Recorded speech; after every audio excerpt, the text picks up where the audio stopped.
Hello and welcome to the Franchise Tag Podcast with me, your host, Freddie Hall. I'm joined once again by my good friends Andrew Manning and Adam Martin.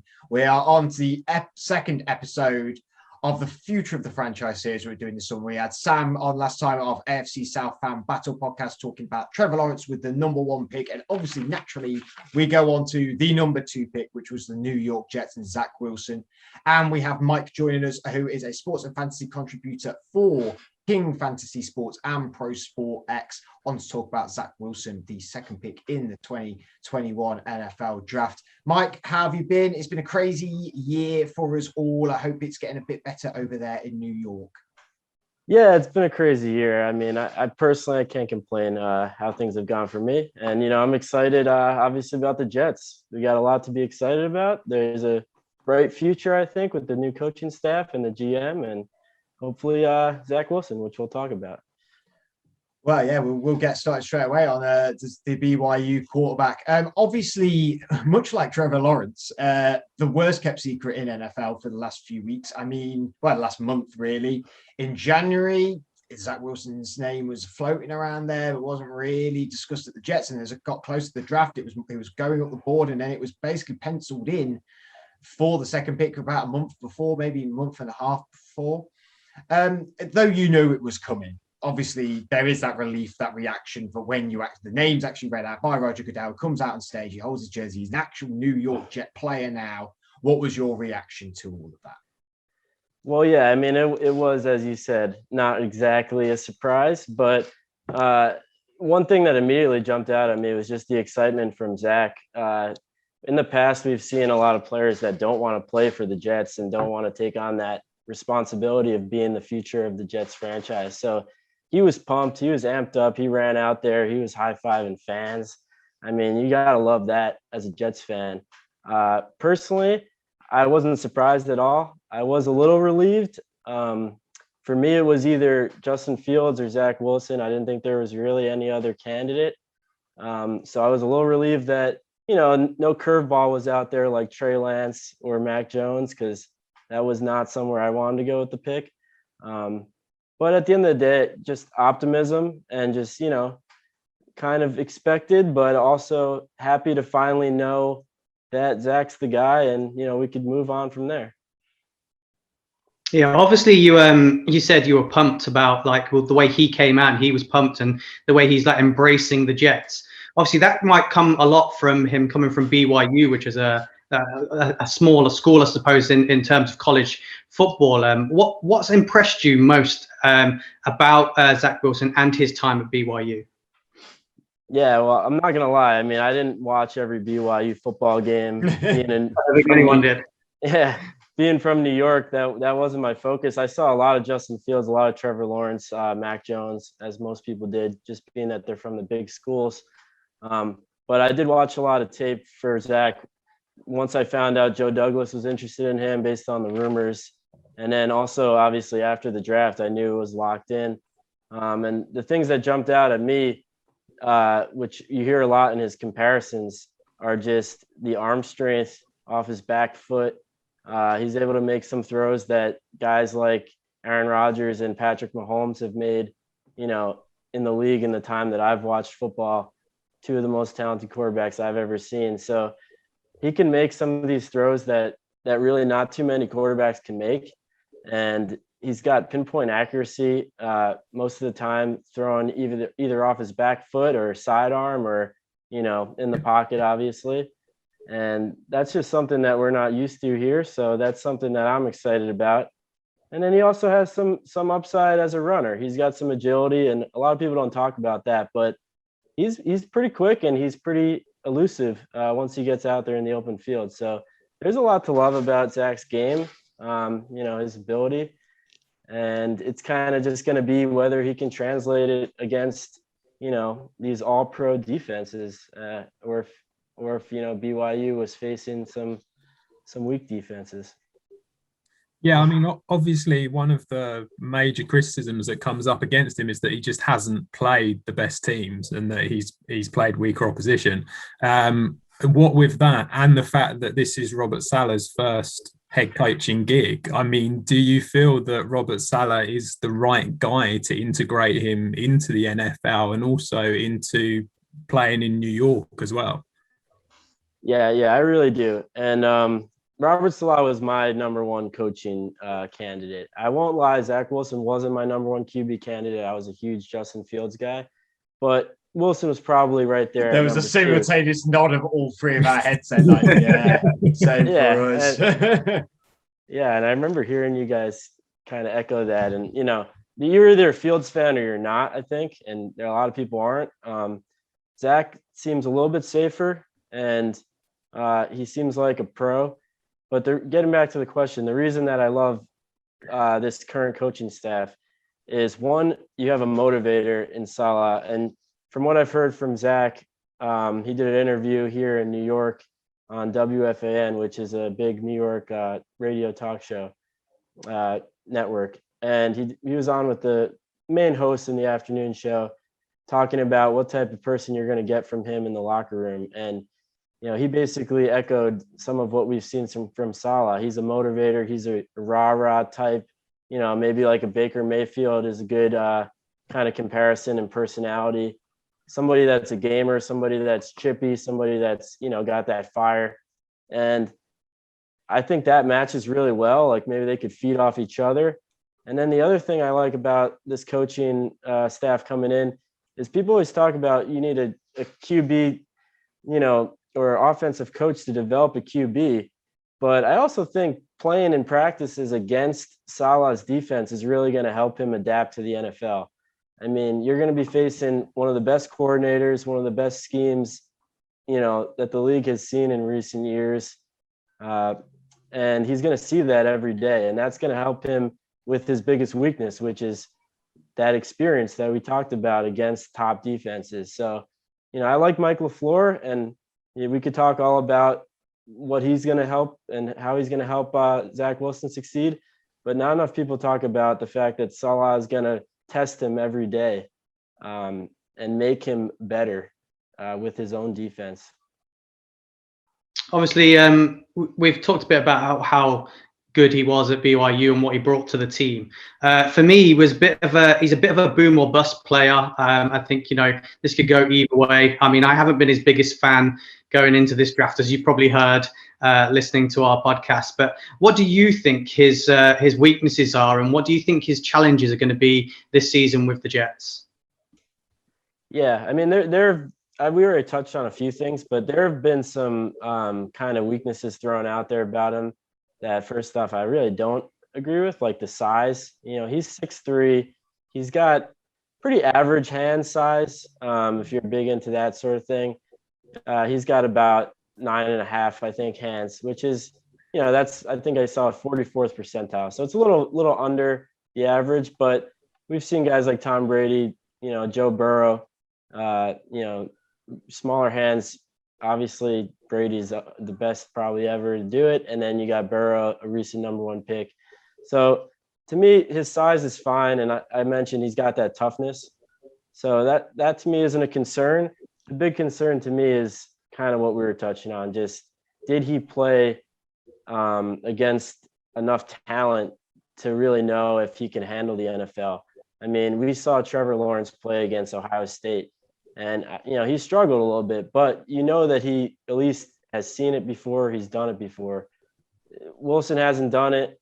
And then going off that, the other thing is just the low pressure rate that he saw. I mean, he had a very good offensive line, and he wasn't facing top pass rushers. So, you know, the Jets have been getting better offensive line wise. They got Becton, they drafted Elijah Vera Tucker, but there's still a little bit of a weakness there for the Jets, especially on the right side. So we're going to have to see if Zach can adjust, I guess, to the experience aspect of the game.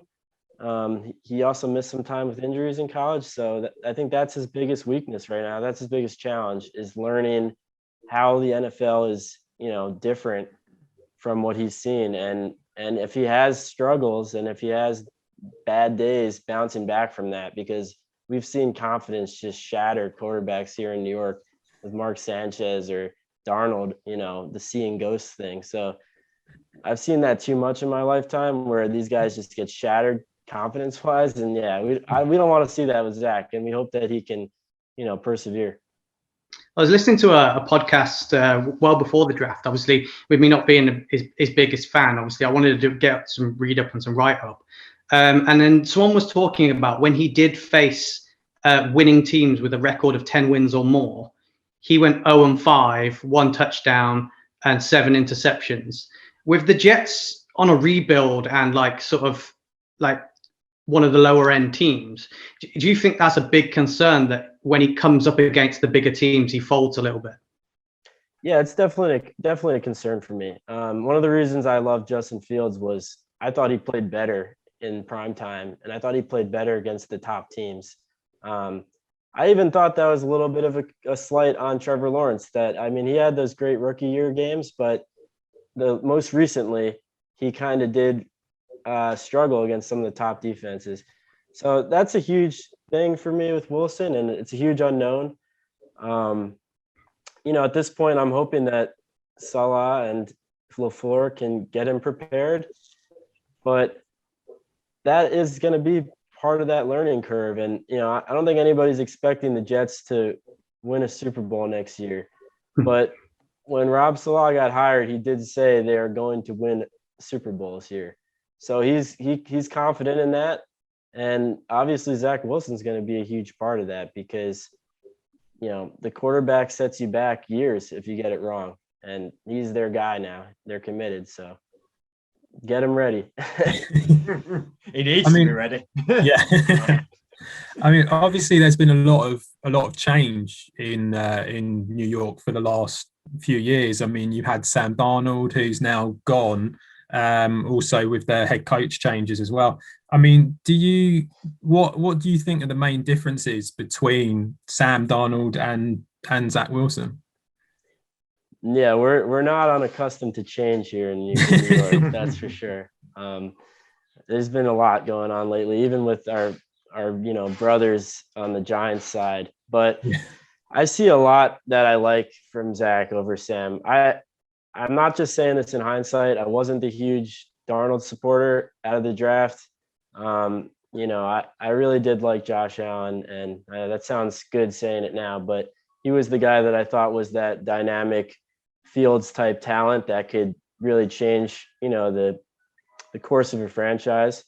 But one of the other things I really didn't like with Sam was just his background and his personality. And that's no slight on him, but he was a Cali kid, laid back demeanor coming over and playing in New York, which is one of the toughest places to play. You got the media bearing down on you every second.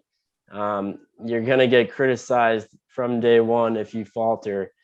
And, he took it all in stride, and I give Sam a lot of credit, but I don't think this was a good fit for him personality wise. So one of the things I like about Zach Wilson is, as I mentioned earlier, he's got that confidence. One of the things I heard him say was a big criticism on him, story on him was why wasn't he a captain? And when interviewed and asked about that, again, on that local New York station, he got into the answer to that. And I really loved the answer he gave, which was basically he was coming off an injury sophomore year, and the coaching staff basically said, you got to come out and win this job your junior year. It's not going to be handed to you. And he understood that. And he basically said, why would I be a captain if I may not even be the starting quarterback? And, there was never really any discussion from him on, that he should have been. And basically once the season got going, once he won the job, they had him in the leadership council there, which is something they do at BYU. So he was in on the captain meetings, even if he didn't technically have the honor at the start of the season. And it just goes to show his personality. And we've already seen that with him here in the first few weeks since the draft, where he's already said, listen, I'm not going to come on and be the starting quarterback from day one. I got to earn it. I got to put in the work, and nothing's handed to me. And, we've seen that, I guess, from every person we've heard talk about Zach. We've seen that where he knows he has to fight for his career, and he's got to basically prove himself. And that's really what New Yorkers are, at their core. they're all fighters, and they all want somebody that's going to be out there fighting with them. And I am a little slightly concerned just coming from Utah, coming to the big city, but apparently he's been to New York a lot earlier in his life with different sort of mission work and stuff. So I guess it's not too unfamiliar. And then just the other differences from Sam real quick is just arm strength. I talked about it earlier. I never thought that Sam's arm could hold up in New York. We have very windy conditions. It seems like Zach has that. I've never really seen too many passes from the tape I've watched of him where I thought, wow, that was lucky to get there. Usually it's right on the money. Usually he can make things look effortless off the back foot or on the run. So, all that stuff is positive. And other than that, just that willingness to run and the willingness to get out there and move, we didn't really see that from Sam either. So there's a lot of things that I like about his game and his personality in particular that are different from Darnold. I think Darnold, it's so hard when you're not a Jets fan, that's just an NFL general fan, and you look at the situation that Darnold was in. And yeah, he wasn't maybe touted as being the best quarterback out of the draft, but was at the same time by a lot of people. And the fact that he didn't get loads of help. I mean, a lot of NFL fans are not obtuse to the fact that Adam Gase was a clear problem in New York, which I can imagine you're very thankful that Adam Gase isn't still there with the drafting of Zach Wilson. Yes. So yeah, he has had a fair shot at hard check, I suppose, but we'll see what happens with him in Carolina. Zach Wilson, it's a new dawn, it's a new day for the New York Jets team. You've got Robert Saleh in, you've built Zach Wilson in, you've done really well in free agency as well. We can talk about that maybe in a little bit actually as well. But not had a winning record since 2015, but that was 10-6. Went 2-14 last year. Not been to the playoffs since 2010, but they had a good run when you got there. You got to the FC Championship, but lost to my Steelers 24-19. The quarterback starting history has not been great. Obviously, last year's Brett Favre, Mark Sanchez, Geno Smith, Ryan Fitzpatrick, Josh McCown, Sam Darnold. I don't want it. It feels like we're really crapping on the Jets here. I'm not trying to. What I'm saying is this is going to be very vital for Zach Wilson. Is he going to be a guy who is capable of putting a franchise on his back and moving you to the next era, because it's been dark times for a long time with New York Jets. And is he going to be the guy? What's the difference between him and Sam Darnold, who was meant to be the guy to then put the franchises back to go forward? And now it's going to be Zach Wilson who's going to be trying to do that. How do you think he will affect the future of the franchise? Or do you think now with the coaching movement and the GM movement that maybe this franchise is going through a whole change everywhere, not just at quarterback, but at the back of office, the coaching staff, and all of these guys together as a collective will be the guys that really push this franchise into brighter days? Yeah, it's funny. There are Jets fans that, talk about Rex Ryan looking back as like this Hall of Fame coach just because of how bad it's been since he left in those AFC championships with Mark Sanchez. So you don't always know what you got till it's gone is a good expression there. But yeah, we've been through the ringer the last number of years. And I think that is a problem that we have when we draft these quarterbacks. We kind of anoint them as the savior of the New York Jets franchise. And we always compare them to Joe Namath. And, I'm not really the guy that likes to do that. A lot of Jets fans love to do that. And they've been doing that even before we selected Zach Wilson, number 2 overall. So I would tell them, pump the brakes a little bit. We're not winning next year. We're in a tough division, and there is going to be a learning process that you always see with quarterbacks, especially a quarterback like Zach Wilson that didn't necessarily play against that top competition like we talked about. So it's going to come down to not just Zach, but the whole organization getting better. You mentioned it, Freddie, just about, is this organization going through a big renaissance? And I believe they are. I love Joe Douglas. I loved his hire. Pretty much from day one, he's kind of echoed a lot of the stuff that I was yelling and screaming about for years, which was build the trenches, get an offensive line, get basically these key positions that most people kind of undervalue and then worry about the rest later. I thought that Sam maybe, could have been our guy moving forward. I didn't necessarily write him off, but I did think it was smart to get those 4 extra years of the rookie deal at quarterback, because that is really useful when you're rebuilding. Having that cap space available and having that, the luxury of that. So it's going to be a lot. It's going to be Rob Saleh. It's going to be Mike LaFleur. It's going to be pretty much down every player on the roster and every coach to turn this thing around. And I think Wilson understands, just from hearing him talk, that it's not all on his back. And I've heard him say a lot, this is a team and we're going to lose as a team. And, he has that right mentality. I know a lot of guys talk like that in interviews, but you like to see that, you like to see people realize that this isn't all on their shoulders. But at the end of the day, the QB is the most important position in the game. So you hope that they got it right. And for me right now, I'm not anointing him the savior, because I've seen it go wrong so many times. But I am hopeful. And, I think it's good to be optimistic. I think for once, most fans agree that we're happy about the coaching staff. We're happy about the GM. So, we're on the right track, and you just got to take it from there and hope they hit with these signings, hope they hit with these draft picks, and, kind of just enjoy the ride, because if we do see success, you don't know the next time you're going to see it. So enjoy it. Yeah, I think you're totally right. You've got to enjoy it while you can. We're talking about the signings you've made, and obviously the draft picks. We're obviously going to have you on, hopefully, for the Elijah Vera Tucker pick, which will be in a couple of weeks' time. We were very impressed, all 3 of us, I think I could say, including Andrew, who is a New York Giants fan. So, there is a little bit of a rivalry there. With how good your free agency went. And, bringing in people like Carl Lawson.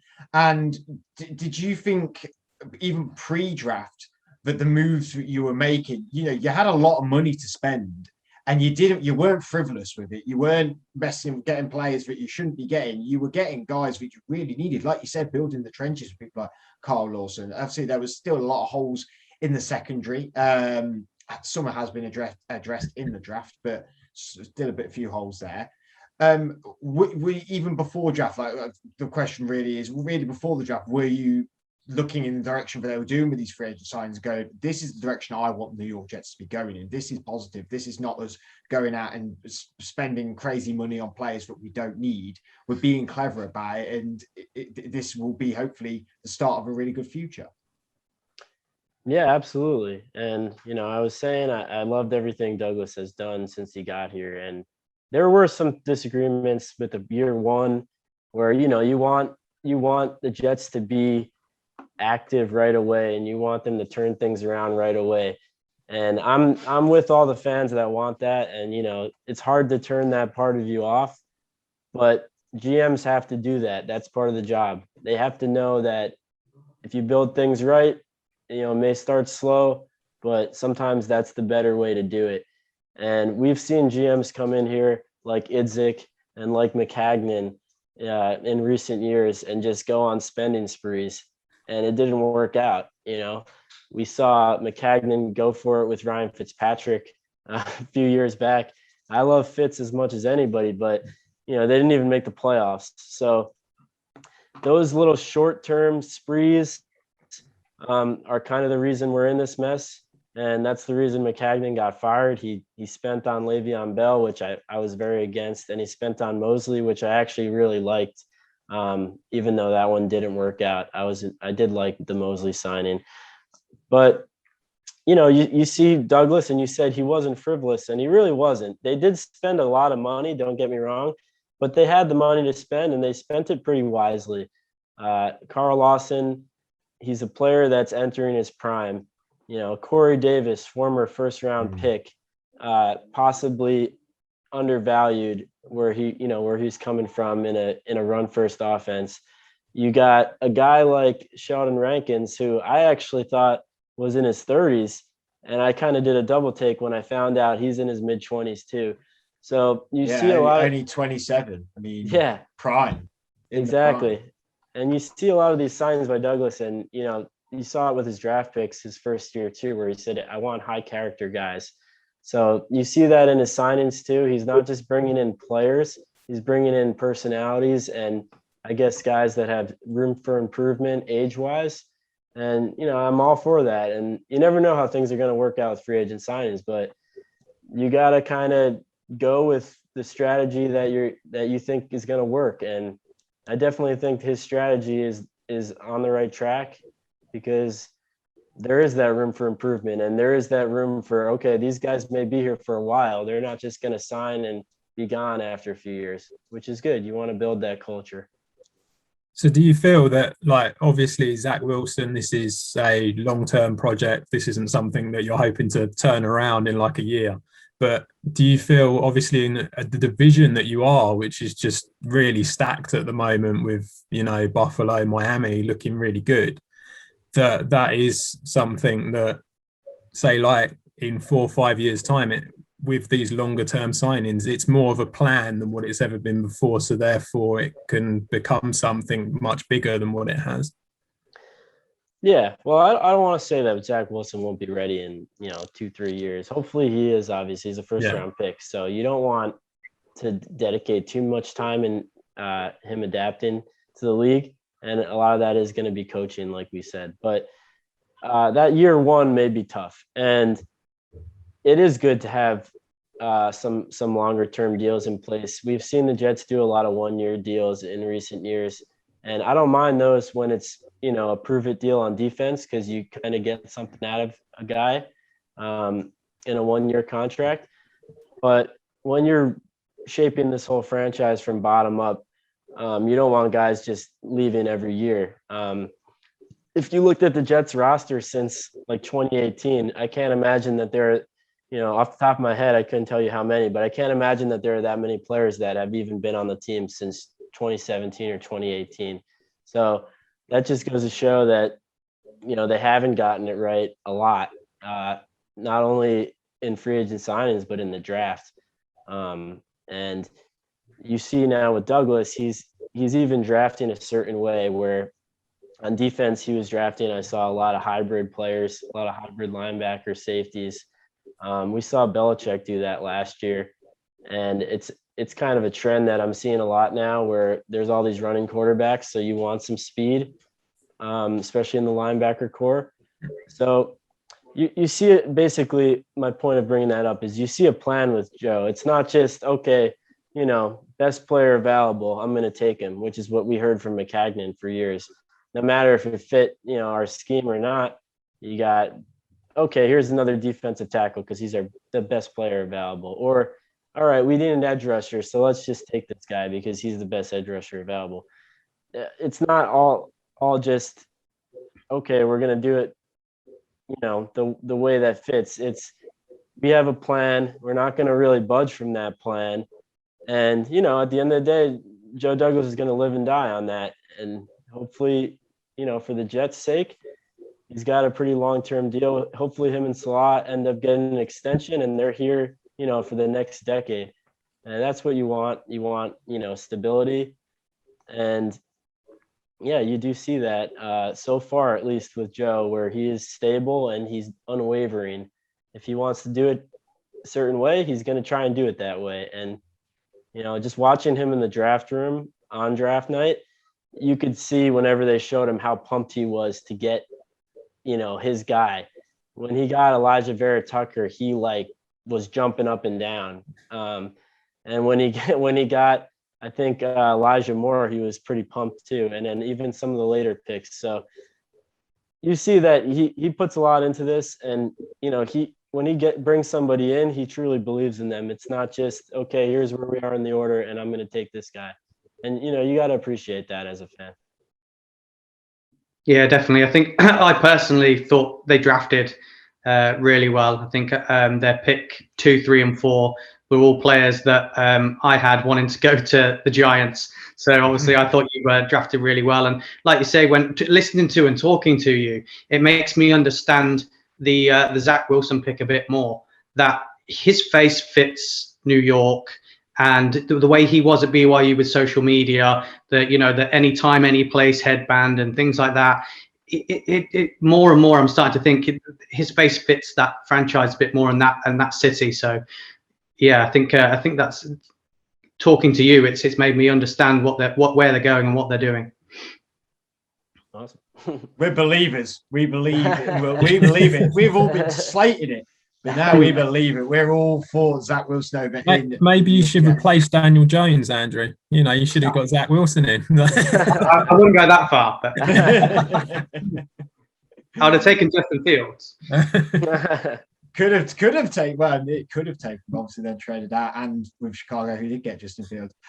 Mike, thank you very much for joining us and talking about your New York Jets. Like I said, hopefully you will be back with us to talk about the Elijah Vera Tucker pick in a couple of weeks' time. Where can we find all your social media stuff and also your writing and things like that, all to do with sports fantasy and everything?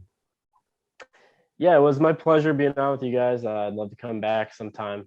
You guys do some great work, and most of my stuff can be found on my Twitter page, which is at @the_Mizzard_FF. Kind of a strange old nickname, but I have a blog that I work on. I work with King Fantasy Sports, doing a lot of write-ups for them. I work with Pro Sports X. And possibly in the future, I might be with Heavy.com, actually, with the reporting on the Jets. So we'll see how that goes. That's in progress.